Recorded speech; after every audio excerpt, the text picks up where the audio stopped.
The Electoral Commission has successfully filed documents requested by the Supreme Court. The documents containing the list of voters who registered with the National Health Insurance cards was filed by the clerk of the Electoral Commission's lawyer.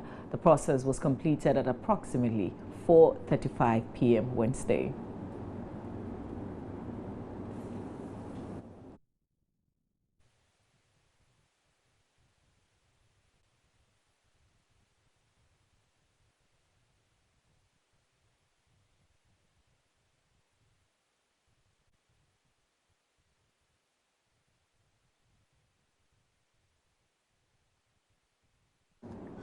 The campaign manager for the New Patriotic Party, Peter McMahon, says the party intends to subject the names submitted by the Electoral Commission to some rigorous scrutiny once the list becomes available to them.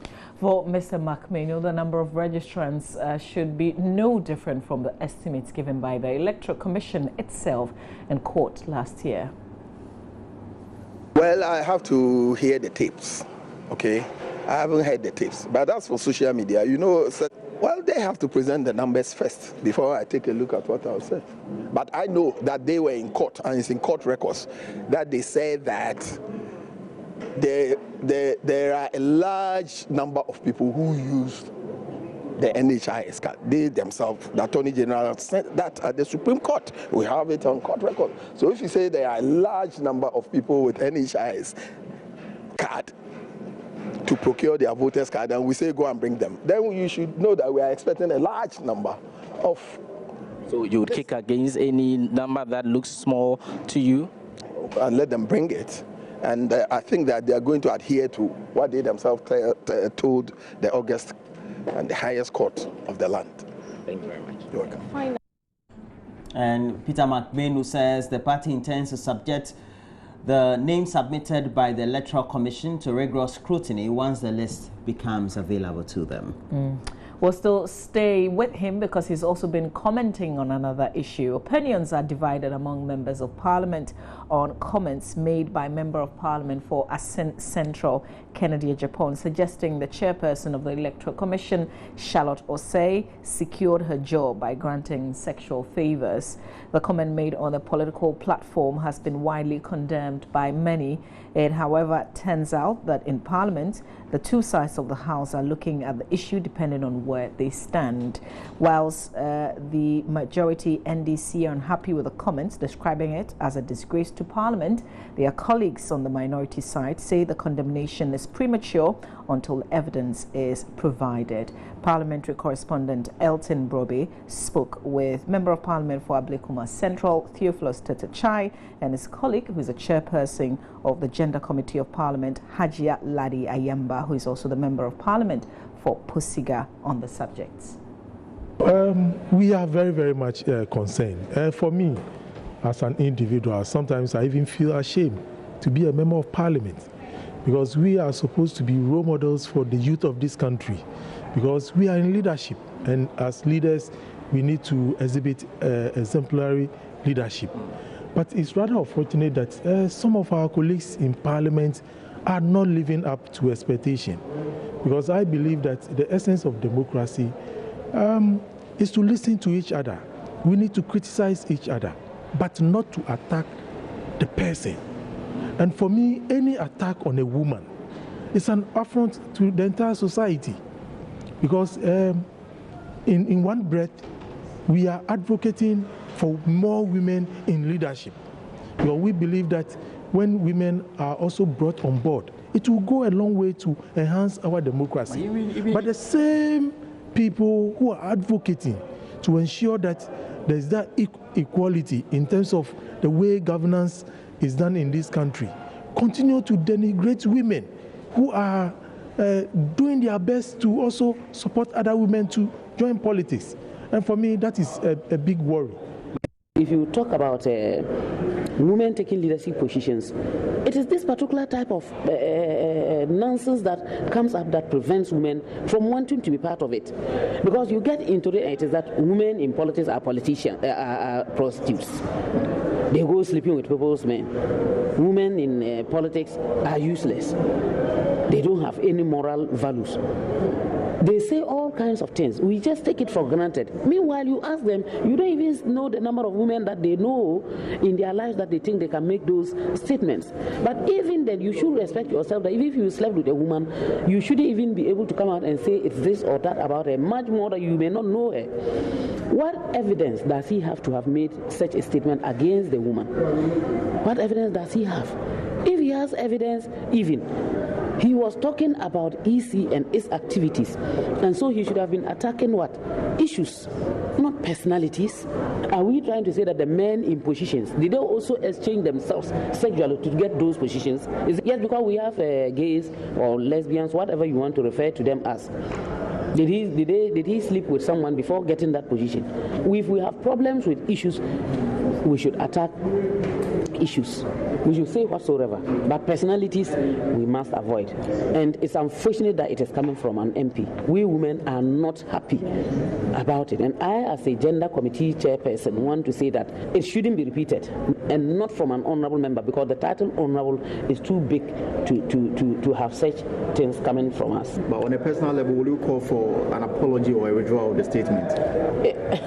I just want to tell you that if it had been me as an individual per se, I'll see him in court.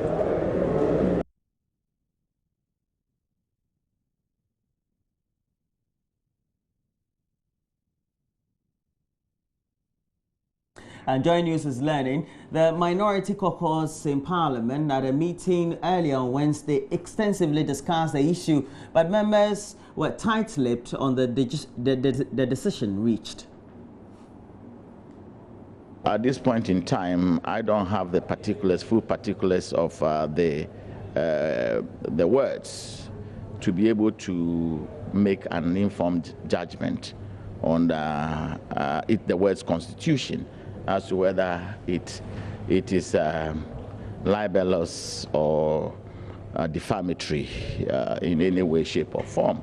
But to accuse somebody of getting the job as an EC chair because of sexual favors she may have extended, isn't that condemnable for you? I don't know the evidence that Ken Agyapong has, right? I don't, and I wouldn't be the one to be standing here pontificating about the right and wrong of a statement that somebody has made when I don't have the privilege of the evidence upon which he stands to make that. Until that is challenged and he comes forward to put forward the evidence, how can I condemn him at this point in time when I don't have further and better particulars backing the allegation that he has made? It's a straight allegation. We only condemn if there's evidence to suggest the man has said something. Obviously, he must have said it with some evidence behind him or to back him. Otherwise, why would you say such a thing? So you're saying that those who are condemning him are doing so prematurely? I don't know upon what basis they are condemning. Maybe they know something I do not know. Unfortunately, I will not be in the position to address that issue, my brother. But those who are condemning, obviously, must condemn. You see, you must be careful when you are condemning somebody or you are judging somebody, when you are also relying on the same principles of evidence. Now, if we are relying on the same principle of evidence, then we must all play the game according to the rules.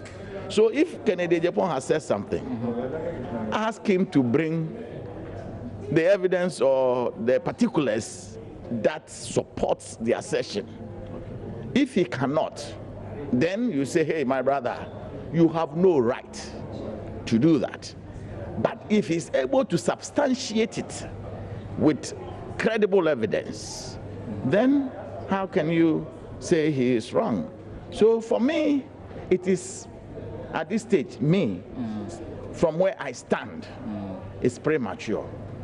But I don't know what evidence others have upon which they stand to condemn when the person has not been given the opportunity to support the allegation or to back the allegation. I think it's fair.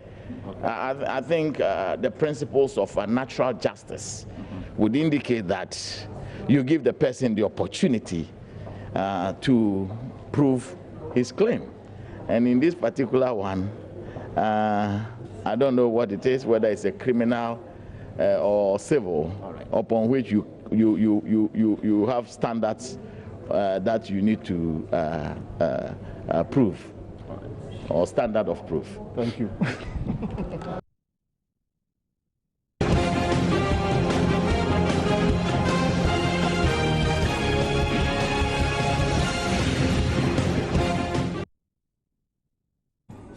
This year is an election year. Many women activists are advocating for the passage of the Affirmative Action Bill currently before Parliament. The overall participation of women in the economic, social, political and public life is relatively low, hence the need for the bill to be passed to enable Ghanaian women have equal representation and participation in politics and decision-making at all levels.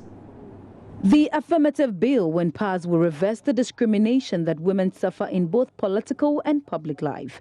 This, they say, will help Ghanaian women to be committed and determined to surmount all difficulties and forge ahead to achieve a common goal. When we talk about political representation, there are many countries in the world, and specifically in Africa today, which have utilized the affirmative action measures to enhance women's effective participation. You can Google affirmative action in parliaments or women's representation in parliaments, and all the countries that come up on top first, you will, and if you check further, you will see that a certain principle, a certain affirmative action measure was put in place to make sure that those countries have a greater representation. We're talking of a minimum representation of 30% as mandated by the UN, which says that in every situation, be it your media house, be it your household, wherever you are, if you say that at a minimum women are represented to the tune of 30%, then you can have a strong voice of women. Then you can have some impactful decision-making by women. Meanwhile, some women advocates have treated with contempt chauvinistic comments by Asan North MP Kennedy Ejapon.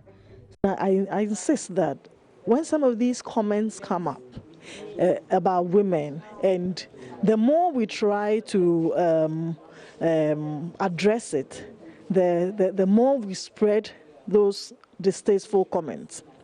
I would say that those distasteful comments should be, treated with the contempt that it deserves. If individuals want to take it up, it's fine. But I think that if we start naming and shaming some of these actions, right, people will desist from doing it. Because like right now, we are making those statements sound like, yeah, we want to hear them, so people should jump at it. I won't. As a person, honestly, I won't jump at any of those statements. So far, EC Chair Charlotte Osei has not reacted to the comments.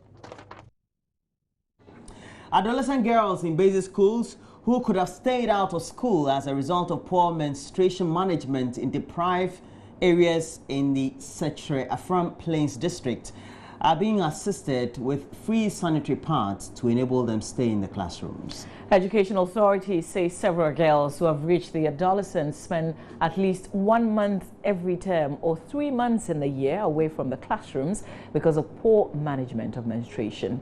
But thanks to EPF Educational Empowerment Initiative, about 270 pupils will be supplied with free sanitary pads in the next 6 months to keep them in the classrooms.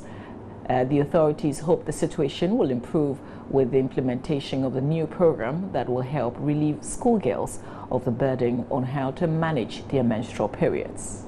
As part of the program dubbed Always Keeping Girls in School, over 1,000 new adolescent girls nationwide are being supported with free education on how to manage their menstrual periods whilst receiving free sanitary wares. Things that are within the school are not to the advantage of the girl child.